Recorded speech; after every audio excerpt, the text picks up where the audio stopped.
Hi friends, എല്ലാവർക്കും പുതിയൊരു വീഡിയോയിലേക്ക് സ്വാഗതം. ഞാൻ കുറച്ച് അഗ്ലോണിമ പ്ലാന്റ്സ് വാങ്ങിയിട്ടുണ്ടായിരുന്നു. നമ്മുടെ വാട്സപ്പ് ഗ്രൂപ്പിൽ ഒരു സാലിമ എന്ന് പറഞ്ഞ ഒരു ഫ്രണ്ടിൻ്റെ കയ്യിൽ നിന്നാണ് വാങ്ങിയിട്ടുള്ളത്. അപ്പോൾ അതിൻ്റെ അൺബോക്സിങ് വീഡിയോ ആണ് ഈ കാണിക്കാൻ പോകുന്നത്. അപ്പോൾ ഞാൻ ഫസ്റ്റ് ടൈമാണ് വാങ്ങുന്നത്. എൻ്റെ അടുത്തൊരു ലിപ്സ്റ്റിക് പ്ലാന്റ് മാത്രമേ ഉള്ളൂ കേട്ടോ, വേറൊരു വെറൈറ്റിയും ഇല്ല. ഞാനൊരു 7 പ്ലാന്റ് വാങ്ങിയിട്ടുണ്ട്. അപ്പോൾ അതെങ്ങനെയാണ് അവർ പാക്ക് ചെയ്തിട്ട് നല്ല ഇതിൽ അയച്ചിട്ടുണ്ടെന്നാണ് എനിക്ക് തോന്നുന്നത്. ഇതിൻ്റെ അകത്ത് പ്ലാന്റിൻ്റെ അവസ്ഥ എന്താണെന്നൊക്കെ നോക്കാം. ഇതുപോലെ കാർഡ്ബോർഡിൽ പാക്ക് ചെയ്തിട്ട് അതിൻ്റെ ഉള്ളിൽ കവർ പേപ്പറിൽ നല്ല ഭംഗിയിൽ സേഫായിട്ട് തന്നെ പൊതിഞ്ഞിട്ടാണ് കേട്ടോ ഇതിൽ പ്ലാന്റ് ഉള്ളത്. ഇനി നമുക്ക് ഇതും കൂടി ഒന്ന് ഇളക്കി നോക്കാം. സെലോ ടേപ്പൊക്കെ നല്ല രീതിയിൽ ഒട്ടിച്ചിട്ടാണ് അവർ അയച്ചത്. അതുകൊണ്ട് തന്നെ പ്ലാന്റ് അങ്ങോട്ടും ഇങ്ങോട്ടും ഷേക്കാവോ ഒന്നും തന്നെ ഇല്ല കേട്ടോ. അപ്പോൾ നമുക്കിതൊന്ന് അയച്ച് നോക്കാം.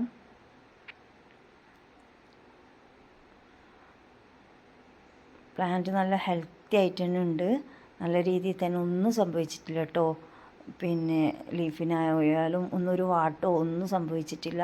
നല്ല ഹെൽത്തി ആയിട്ട് തന്നെ ഉണ്ട് കേട്ടോ പ്ലാന്റ്. അതുകൊണ്ട് ഇതാ ഈ വെറൈറ്റിയൊക്കെയാണ് ഞാൻ വാങ്ങിയിട്ടുള്ളത്. എനിക്കിത് കുറച്ചെണ്ണത്തിൻ്റെ പേര് മാത്രമേ അറിയൂ കേട്ടോ. അപ്പോൾ ഇതിൻ്റെയൊക്കെ നെയിം എന്താണെന്നുള്ളത് നിങ്ങളൊന്ന് കമൻറ്റ് ചെയ്യണേ. പിന്നെ ബ്യൂട്ടി റെഡ്, അങ്ങനെ കുറച്ച് പ്ലാന്റിൻ്റെ പേര് മാത്രമേ അറിയൂ. ശരിക്കും പഠിച്ച് വരുന്നേ ഉള്ളൂ. അഗ്ലോണിമേൻ്റെ ഞാൻ ഫസ്റ്റ് ടൈമാണ് പിന്നെ വളർത്തുകയും ചെയ്യുന്നത്. അതുകൊണ്ടൊന്ന് നോക്കാമെന്ന് വിചാരിച്ചിട്ട് വാങ്ങിയതാണ്. ഇതിന് 7 പ്ലാന്റിനും കൂടി നല്ല ഹെൽത്തി ആയിട്ട് വലിപ്പമുള്ള പ്ലാന്റ് തന്നെയാണ് കേട്ടോ. നഷ്ടമൊന്നുമില്ല. 7 പ്ലാന്റിനും കൂടി പിന്നെ 1900 രൂപയാണ് കേട്ടോ ആയത്. കൊറിയർ ചാർജ് അടക്കം 1900 രൂപയാണ് ആയത്. നല്ല ഹെൽത്തി ആയിട്ട് തന്നെ ഉണ്ട്, നല്ല ഭംഗിയായിട്ട് തന്നെ കിട്ടിയിട്ടുണ്ട്. ഇനി നമുക്കിതൊന്ന് റിപ്പോർട്ട് ചെയ്യണം. അതുകൂടി ഞാൻ ഈ വീഡിയോയിൽ കാണിച്ചു തരുന്നതായിരിക്കും കേട്ടോ.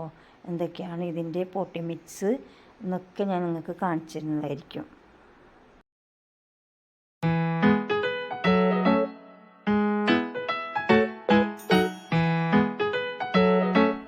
അതിനായിട്ട് ഞാൻ ഒരു ചെറിയ ചെടിച്ചട്ടിയിൽ ഒരു ചട്ടി മണ്ണ്, ഒരു ചട്ടി മണൽ, ഒരു ചട്ടി ചാണകപ്പൊടി, പിന്നെ 2 ചട്ടി ചകിരിച്ചോറും കൂടിയാണ് എടുത്തിട്ടുള്ളത്. ആ ചകിരിച്ചോറ് നിറച്ച് വെച്ച ചട്ടി കാണുന്നില്ലേ, ആ ഒരളവിലാണ് കേട്ടോ ഞാൻ എടുത്തിട്ടുള്ളത്. അപ്പോൾ നിങ്ങൾക്ക് എത്രയാണോ പ്ലാന്റ് വേണ്ടതെന്ന് വെച്ച് കഴിഞ്ഞാൽ അത്രയും എടുക്കുക കേട്ടോ. അതുകൊണ്ട് നിങ്ങളിതൊക്കെ പിന്നെ നോക്കിയിട്ട് എടുക്കുക. പിന്നെ നല്ല നീറുവാർച്ചയുള്ളതായിരിക്കണം നമ്മൾ പോട്ടി മിക്സ്. തറഞ്ഞു പോകാൻ പാടില്ല. നല്ല നീറുവാർച്ചയുള്ള പോട്ടി മിക്സ് ആയിരിക്കണം കേട്ടോ. അതുകൊണ്ട് തന്നെ ഞാൻ ചകിരിച്ചോറ് കുറച്ചധികം ചേർത്തിട്ടുണ്ട്. അപ്പോൾ ഇതിലേക്ക് ഒന്നെങ്കിൽ സാഫോ അല്ലെങ്കിൽ എൻ്റെ അടുത്ത് ഇൻഡോഫിലാണുള്ളത്. അതുകൊണ്ട് ഇൻഡോഫിൽ ചേർക്കുന്നുണ്ട് ഇതിലേക്ക് കുറച്ച്. എൻ്റെതും ഞാൻ കുറേയായി വാങ്ങിയിട്ട് ഇത് തീർന്നു. ഇനിയിപ്പം ഒന്നുകൂടി വാങ്ങണം. ഞാൻ ഓൺലൈനിൽ ഫ്ലിപ്കാർട്ടിൽ നിന്നാണ് കേട്ടോ ഇതൊക്കെ വാങ്ങൽ. പിന്നെ കുറച്ച് എല്ലുപൊടിയും ചേർത്തിട്ടുണ്ട്. വേപ്പിൻ പിണ്ണാക്കും ചേർക്കണം. വേപ്പിൻ പിണ്ണാക്ക് ഇപ്പോൾ എൻ്റെ കയ്യിലില്ല. അതുകൊണ്ട് നിങ്ങളുടെ അടുത്ത് വേപ്പിൻ പിണ്ണാക്ക് ഉണ്ടെങ്കിൽ അതുകൂടി ചേർക്കുക. എന്നിട്ട് ഇത് മൊത്തമായിട്ട് നല്ല രീതിയിലൊന്ന് മിക്സ് ചെയ്യുക കേട്ടോ. നമ്മൾ പുട്ടുപൊടിൻ്റെ ഒരു ഇതുണ്ടാവില്ലേ, പരുവുണ്ടാവില്ലേ, അതുപോലെ ആക്കിയെടുക്കാം. ഇനി അതിനായിട്ട് ഞാൻ കുറച്ച് ചട്ടി എടുത്തിട്ടുണ്ട്. കുറച്ച് വലിയ പ്ലാന്റിന് വേണ്ടിയിട്ട് ഞാൻ കുറച്ച് വലിയ ചട്ടിയാണ് എടുത്തിട്ടുള്ളത് കേട്ടോ. നന്ന വലുതല്ല, ഒരു മീഡിയം. പിന്നെ ചെറിയ പ്ലാന്റിനൊക്കെ അവിടെ കാണുന്നില്ല, ചെറിയ ചട്ടി, അതാണ് ഞാൻ എടുത്തിട്ടുള്ളത്. അപ്പോൾ ഈ ഒരു ചട്ടിയിൽ കുറച്ച് വലുപ്പമുള്ള പ്ലാന്റാണ് ഞാൻ വെക്കാൻ പോകുന്നത് കേട്ടോ. അപ്പോൾ ഇതിൻ്റെ അടിയിലായിട്ട് നമ്മുടെ പിന്നെ പഴയ കടക്ക ഉണ്ടാവില്ലേ, അത് ഒഴിവാക്കി നമ്മൾ ആ കടക്ക ഒഴിവാക്കിയതാണ്. അപ്പോൾ അതിൻ്റെ അകത്ത് ചകിരി ഞാരുണ്ടാവും. അത് ഞാനൊരു ചാക്കിൽ എടുത്ത് വെച്ചിട്ടുണ്ട്. ഇതുപോലെ ചട്ടീൻ്റെയൊക്കെ പച്ചക്കറി നടുമ്പോൾ പിന്നെ ഗ്രോ ബാഗിൻ്റെ അടിയിലും ഇതുപോലെ ചെടിച്ചട്ടീൻ്റെ അടിയിലൊക്കെ വെച്ച് കഴിഞ്ഞാൽ നല്ല രീതിയിൽ തന്നെ വെള്ളം കെട്ടി നിൽക്കാണ്ട് നല്ല ഇതിൽ പോട്ടിൽ വെള്ളങ്ങളൊക്കെ നല്ല വാർന്നു പോകും. അതിന് വേണ്ടിയിട്ടാണ് കേട്ടോ ഞാനത് എടുത്ത് വെച്ചിട്ടുള്ളത്. അല്ലെങ്കിൽ ഞാൻ ഇതിൻ്റെ അടിയിൽ നമ്മളെ ചകിരീൻ്റെ പിന്നെ നമ്മൾ തേങ്ങ ഉരിക്കുമ്പോൾ കിട്ടുന്ന ചകിരി ഞാരുണ്ടാവില്ലേ, അതോ അല്ലെങ്കിൽ പിന്നെ കരിയിലയോ അങ്ങനെയൊക്കെയാണ് കേട്ടോ ഇതിൻ്റെ ചെടിച്ചട്ടീൻ്റെ അടിയിൽ വെച്ച് കൊടുക്കാറുള്ളത്. അപ്പം പിന്നെ അതാണ്ടോ നല്ല രീതിയിൽ നല്ല പൊട്ടി മിക്സാണ് ഞാൻ റെഡിയാക്കിയിട്ടുള്ളത്. അതുകൊണ്ട് തന്നെ ഞാൻ ചകിരിച്ചോറ് കൂടുതലായിട്ട് എടുത്തുകൊണ്ട് തന്നെ നല്ലൊരു പോട്ടി മിക്സാണ് കേട്ടോ ഉള്ളത്. അത് ഇനിയിപ്പോൾ ഇതുപോലെ നട്ടു കൊടുക്കുക. നമ്മൾ ലീഫിൻ്റെ മുകളിലോട്ട് ആവാൻ പാടില്ല പോട്ടി മിക്സ്. ആ വേരിനും പിന്നെ ആ തണ്ടിനും ഇതിൽ വേരിനടുപ്പിച്ചിട്ട് വേര് കാണാത്ത വിധത്തിൽ നമ്മൾ ഇട്ട് കൊടുക്കുക. അത്രേ പാടുള്ളൂ കേട്ടോ. നന്ന ഹൈറ്റിൽ ഇട്ട് കൊടുത്തു കഴിഞ്ഞാൽ നമ്മളെ പിന്നെ ഇത് പ്ലാന്റ് ചീഞ്ഞു പോകും. അതുകൊണ്ട് അത് നല്ല രീതിയിൽ ശ്രദ്ധിക്കുക കേട്ടോ. അപ്പോൾ ഞാൻ അടുത്ത ചട്ടിയിലും കൂടി വെക്കുന്നുണ്ട്. ഞാൻ ഇതും കുറച്ച് വലിപ്പമുള്ള പ്ലാന്റാണ് കേട്ടോ വെക്കുന്നത്. കുറച്ച് ചെറിയ ചട്ടിയിൽ ചെറിയ പ്ലാന്റാണ് വെക്കുന്നത്. നമ്മൾ ഫസ്റ്റ് തന്നെ ഇതുപോലെ പ്ലാന്റ് വാങ്ങുമ്പോൾ വലിയ ചട്ടിയിൽ കൊണ്ടുപോയി വെക്കരുത്. അപ്പോൾ അത് ചീഞ്ഞു പോകാൻ സാധ്യതയുണ്ട് കേട്ടോ.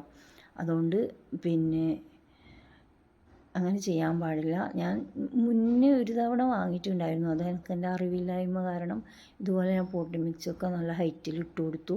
ഡെയിലി വെള്ളം ഒഴിച്ചു കൊടുത്തു. അതങ്ങ് ചീഞ്ഞു പോവുകയും ചെയ്തു. ആ ലിപ്സ്റ്റിക് പ്ലാന്റ് മാത്രമേ എനിക്ക് ബാക്കിയായിട്ടുള്ളൂ. ബാക്കി പിന്നെ അതുകൊണ്ട് തന്നെ ഇത്തവണ നല്ല രീതിയിൽ ശ്രദ്ധിച്ചിട്ടാണ് ഞാൻ പ്ലാന്റ് വെക്കുന്നത്. അതുകൊണ്ട് ഇത് ഈ ഒരു പ്ലാന്റ് ഉണ്ട്. ഇത് വേണമെങ്കിൽ 2 എണ്ണം ആക്കാം. വേരുണ്ട്.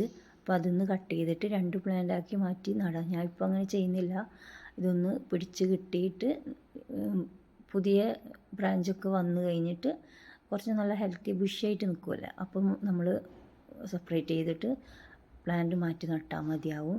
അതുകൊണ്ട് ഞാനിപ്പോൾ അത് ചെയ്യുന്നില്ല കേട്ടോ. അങ്ങനെ ഈ പോട്ടി മിക്സൊക്കെ നിറച്ച് കൊടുത്തിട്ടുണ്ട് ചട്ടിയിൽ. 3 ചട്ടി നിറച്ചു പ്ലാന്റ് പോട്ട് ചെയ്തിട്ടുണ്ട്. ഇനിയിപ്പോൾ അടുത്തത് കൂടി എല്ലാം മൊത്തമായിട്ട് പോട്ട് ചെയ്തിട്ടാകുമ്പോൾ നിങ്ങൾക്ക് കാണിച്ചു തരാം കേട്ടോ. പിന്നെ ഈ അഗ്ലോണിമ പ്ലാന്റിൻ്റെ നെയിമും പിന്നെ ഇതിൻ്റെ വളപ്രയോഗങ്ങളും ഇതെങ്ങനെയാണ് കെയർ ചെയ്യേണ്ടത് ഇതൊക്കെ ഞാൻ മറ്റൊരു വീഡിയോയിൽ കാണിച്ചിരുന്നതായിരിക്കും. പിന്നെ നിങ്ങൾ കമൻറ്റിലിടുക കേട്ടോ ഇതിൻ്റെയൊക്കെ നെയിം എന്താണെന്നുള്ളത്. അതുകൊണ്ട് ഇതിൻ്റെ മൊത്തമായിട്ടുള്ള പേര് എനിക്ക് അറിഞ്ഞുകൂടാ. അതുകൊണ്ട് നിങ്ങൾ കമൻറ്റ് ചെയ്യുക. അങ്ങനെ എല്ലാം പോട്ട് ചെയ്തെടുത്തിട്ടുണ്ട്. പിന്നെ ബാക്കിയായ പോട്ടി മിക്സാണ് കേട്ടോ അത്. ഇപ്പോൾ അതെല്ലാം പോട്ട് ചെയ്തെടുത്തിട്ടുണ്ട്. ഇപ്പോൾ ഇനി ഇതിന് വെള്ളമൊഴിച്ച് കൊടുക്കണം. നമ്മളിപ്പോൾ വെള്ളമൊഴിച്ച് കൊടുത്തു കഴിഞ്ഞാൽ പിന്നെ ഇനി 10 ദിവസം കഴിഞ്ഞിട്ട് മാത്രമേ ഇതിന് വെള്ളമൊഴിച്ച് കൊടുക്കാൻ പാടുള്ളൂ. നമ്മൾ ചകിരിച്ചോറ് കുറച്ച് കൂടുതൽ ചേർത്തിട്ടുണ്ട്. അതുകൊണ്ട് തന്നെ ഇതിൻ്റെ തണ്ടിന് വാട്ടർ കണ്ടൻറ്റുള്ള തണ്ടാണ് ഈ ഒരു പ്ലാന്റ്. അതുകൊണ്ട് തന്നെ കൂടുതൽ വെള്ളം ഒഴിക്കാനോ ഡെയിലി വെള്ളം ഒഴിക്കാനോ ഒന്നും പാടില്ല. ഇതിലിനി പിന്നെ നമ്മൾ പോട്ടി മിക്സ് ഇങ്ങനെ തൊട്ട് നോക്കുക. ഒരു 4-5 ദിവസം കഴിഞ്ഞിട്ട് തൊട്ട് നോക്കിയിട്ട് അതിലൊട്ടും വെള്ളം ഇല്ലയെന്ന് കാണുമ്പോൾ മാത്രമേ നമ്മൾ വെള്ളം ഒഴിച്ച് കൊടുക്കാൻ പാടുള്ളൂ. പിന്നെ ഇത് അപ്പാടെ തന്നെ രാവിലെ കിട്ടുന്ന വെയിലത്തായാൽ പോലും ഇത് വെക്കാൻ പാടില്ല. നമ്മൾ അടുത്ത ലീഫ് വരുന്നത് വരെ നമ്മളിത് ഒട്ടും വെയിൽ തട്ടാത്ത സ്ഥലത്തായിരിക്കണം കേട്ടോ വെക്കേണ്ടത്. അതുകൊണ്ട് തന്നെ പിന്നെ നല്ല രീതിയിൽ ശ്രദ്ധിക്കുക. എൻ്റെ ഒരു ലിപ്സ്റ്റിക് പ്ലാന്റാണിത് കേട്ടോ. മറ്റൊരു പ്ലാന്റാണിത്. അപ്പോൾ ഈ ഒരു പ്ലാന്റ് കണ്ടോ നല്ല ബുഷായിട്ട് തന്നെ ഉണ്ട്. ഇതും ഇതുപോലെ ചെറിയൊരു പ്ലാന്റ് ആയിരുന്നു കേട്ടോ. നല്ല രീതിയിൽ ചട്ടി നിറയെ നല്ല ബുഷായിട്ട് തന്നെ നിൽക്കുന്നുണ്ട്. അതുകൊണ്ട് പിന്നെ നമ്മൾ ശ്രദ്ധിച്ചു കഴിഞ്ഞാൽ നല്ല രീതിയിൽ തന്നെ ഇത് വളർത്തിയെടുക്കാൻ പറ്റുന്നതാണ്. ഇനി ഇതിനൊക്കെ വെള്ളം ഒഴിച്ച് കൊടുക്കുക. നമ്മളിപ്പോൾ വെള്ളം ഒഴിച്ച് കഴിഞ്ഞാൽ ഒരു 10 ദിവസം കഴിഞ്ഞിട്ട് ഒഴിക്കുന്നതായിരിക്കും നല്ലത്. അതിനിടയിലൊന്ന് ഇതിൻ്റെ പോട്ടി മിക്സ് ഒന്ന് തൊട്ട് നോക്കുക. അതിൽ നനവുണ്ടെങ്കിൽ നിങ്ങൾ വെള്ളം ഒഴിക്കാനേ പാടില്ല. പിന്നെ നമ്മൾ വലിയ പൈസയൊക്കെ കൊടുത്ത് വാങ്ങുന്നതല്ലേ. അതുകൊണ്ട് നമ്മൾ ശ്രദ്ധിക്കുക നല്ല രീതിയിൽ. അപ്പോൾ എല്ലാവരും ശ്രദ്ധിക്കുക. നമ്മൾ വലിയ പൈസയൊക്കെ കൊടുത്ത് വാങ്ങുന്നതാണ്. അപ്പോൾ നല്ല രീതിയിൽ ശ്രദ്ധിച്ച് കഴിഞ്ഞാൽ നമുക്ക് പ്ലാന്റ് നല്ല ഹെൽത്തി ആയിട്ട് തന്നെ വളർത്തിയെടുക്കാൻ പറ്റുന്നതായിരിക്കും. അപ്പോൾ മറ്റൊരു വീഡിയോ ആയിട്ട് കാണാം. അപ്പോൾ tata, bye bye, see you. These brothers my guys, know that we fly, know that they ride or die.